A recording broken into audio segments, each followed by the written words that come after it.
There's a lot of advances these days, and people get really excited about omni-channel and all the opportunities that we have to reach the shopper, and they're all fantastic. But with each of them, you have different types of measurement, different methodologies, and so forth. So really, the challenge today is I'd probably compare it to football. And, as long as you know your position on the field, as long as you know how far you need to go, and as long as you know the time on the clock, you can do your best to win a game. Well, today with all the different technologies, you have, um, individual stats for fantasy football. You have wind direction and speed and weather conditions and all these crazy elements that really don't impact how you're performing on the field. So it's really easy to get confused and get drawn into this big vortex that is measurement.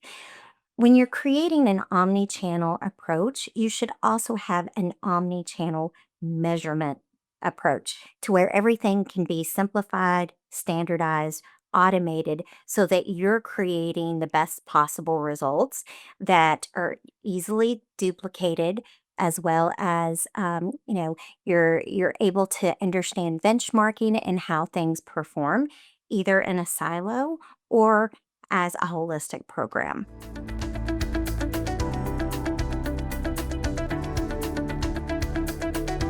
Yeah, so I see this quite a bit. And, it's interesting because measurement is our one shot to really understand the impact of all of our work. And so oftentimes, when we get in the middle of a conversation with an agency or an ad tech provider, it's like going to the buffet. You start to see other things that you want to add on. And unfortunately, a lot of that stuff is just noise and it creates a lot of redundancies and it really creates more havoc than solving problems. And so I always encourage people to start at the beginning of the year, lay your year out, and really think about what are the must haves? What do I need to truly understand by brand? Am I looking to grow? Am I looking to increase household penetration? Am I looking to drive more trial? Knowing these things going into your year really helps you to be able to refine what you need to get from your measurement. I love the old saying from Yogi Berra, if you don't know where you're going, you'll end up someplace else. And it's the same thing with measurement. If you don't go in with a very regimented game plan in front of you and understand what outcome you're looking to drive, you're going to end up with really fragmented measurement that you're not able to use. It's going to be hard to replicate the results. And you're going to find out that as you look across your entire year, it really doesn't create any type of a story. So I don't recommend making a lot of adjustments once you're planning the program. I recommend starting your year off with all of your must-haves from a measurement perspective, up front.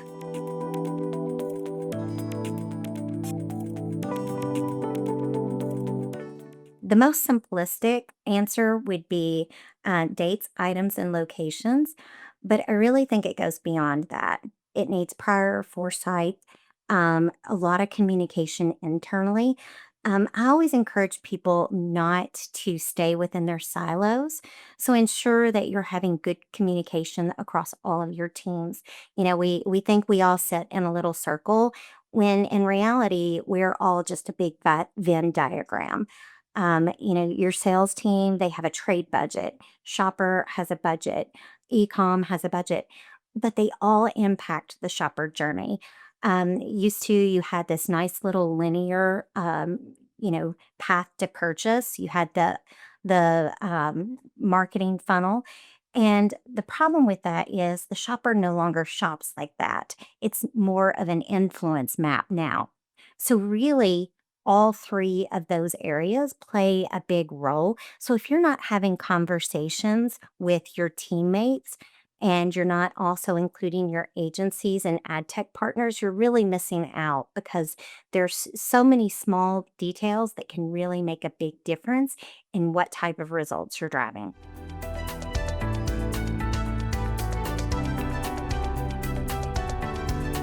Yeah, I actually love this question because so often what happens when a campaign is being planned is we'll see an RFP form filled out and submitted. And it really creates a scenario where it's almost like your partners become order takers versus being consultative. So I would always go into every campaign by asking a lot of questions and seeking to understand, does this align with my ultimate objective for this brand that I set forth at the beginning of the year? Is it going to give me the answers that I'm looking for? Are there certain geographies that I want to make sure that I am doubling down on? Are there, certain elements that I want to make sure that I've included in my strategy? Is it an impulse item? So I should include in store audio. Um, Asking these questions along the way will really help guide you. Your ad tech partners, they really are the experts at Walmart. And being able to leverage their expertise to find out what are other, what are the big CPGs doing? What are some of the things that they're testing and learning that I can also learn from? What else are people within my category doing? Who's driving the biggest growth right now? Going in and being very inquisitive about what's working, what's not working, and what I can tap into. I think it goes a long way to creating a very healthy relationship with collaboration, and it also is going to create stronger results.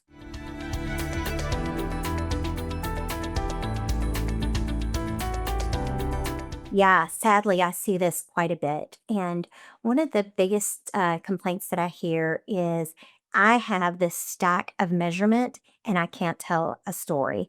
My agency can't tell me a story with this. And so, what I recommend people do is look for a measurement solution that is going to work for where you are as a company. Um, it's so easy just to default to whatever is being offered. I would ask a lot of questions and find out, what's your methodology? Are there other methodologies that you can use? Are there other studies that I can include that are going to give me more consistent results so that I can start to create benchmarking and I can understand how, some channels work together or how they work in isolation so I can understand which channels are working better for me. So that's one of the things that we work on with a lot of different companies, especially small to mid-size, because they're so scrappy and they need to make sure that everything works. When we're working with across all of their programs, it really helps us to go in and create a strategy that builds upon all of the prior results to make sure that we are continuing to grow and improve.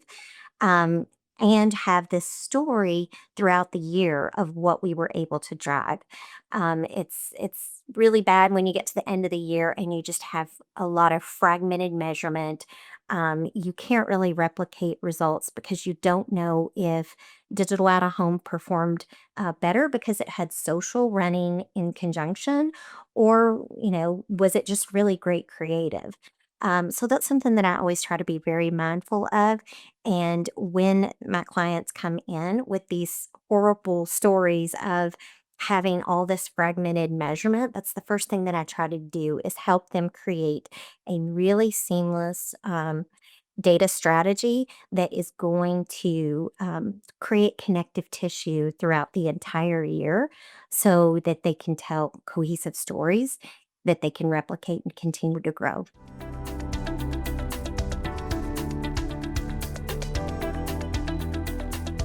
Well, I love this question because this is something that was always near and dear to me.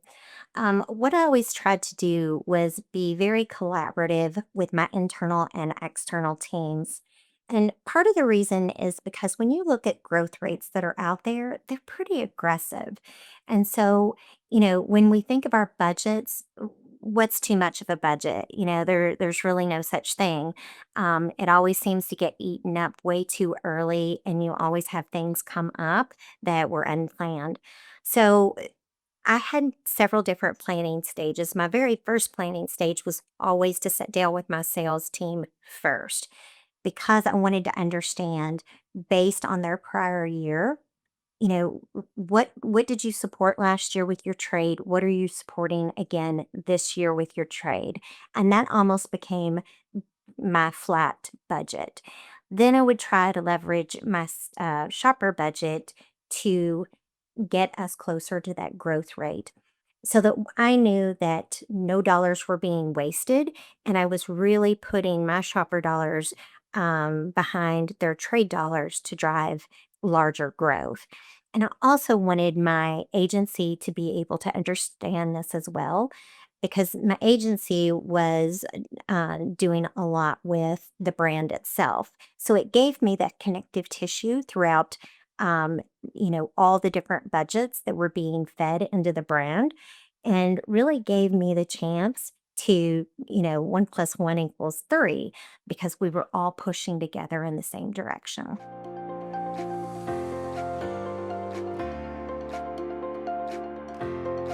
Yeah, so I'm going to go back to talking about consistency, figuring out what it is that I want to know about my brand at the beginning of the year and sticking to that.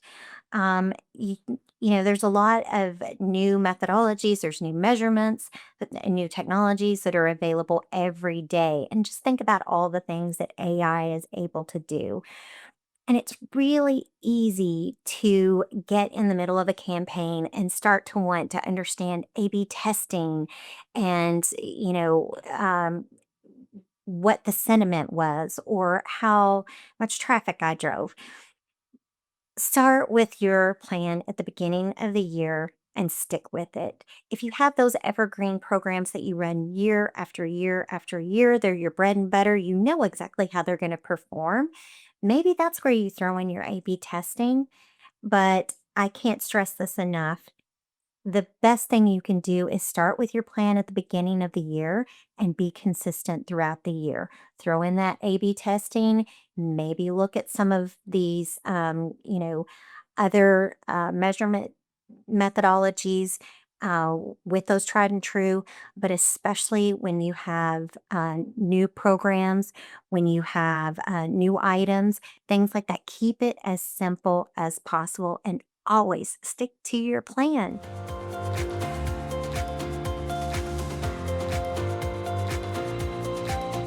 One of the things that I recommend here is looking at the outcome that you want and finding one standard methodology that you are following. I think it's even more important to put the measurement before you put the campaign because you know the outcome that you need to deliver. I would say one of the biggest challenges that those small to mid tier companies have is the size of the campaign. And oftentimes, the measurement that you need to prove out what you want isn't feasible. But just so you know, there are a lot of providers out there. Never be afraid to ask your agency or, one of the ed tech partners if they work with other measurement companies to be able to get you to the measurement methodology that you want in order to keep consistency across all your programs. It's nice to have an analytics arm. I think it's even more important to have consistent methodologies that tell a story versus a bunch of fragmented media with measurement that doesn't tell a story. It's hard to work with regardless of the size of your budgets.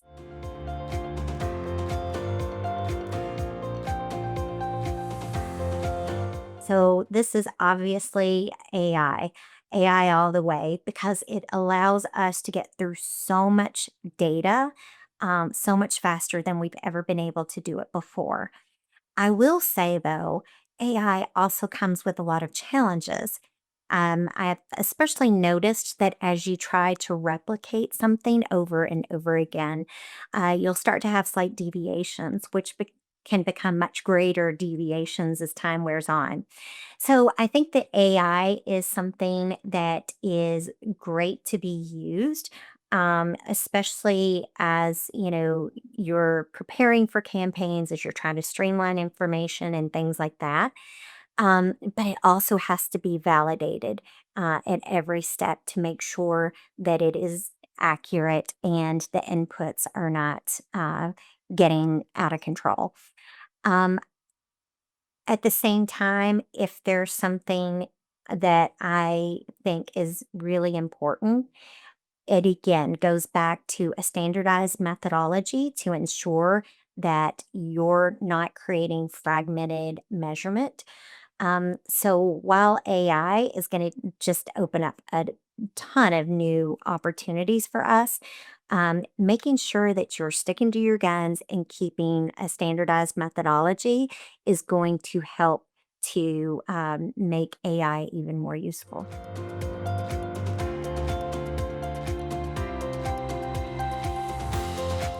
Well, I have such a passion for this particular question because it's something that I've seen across my entire career.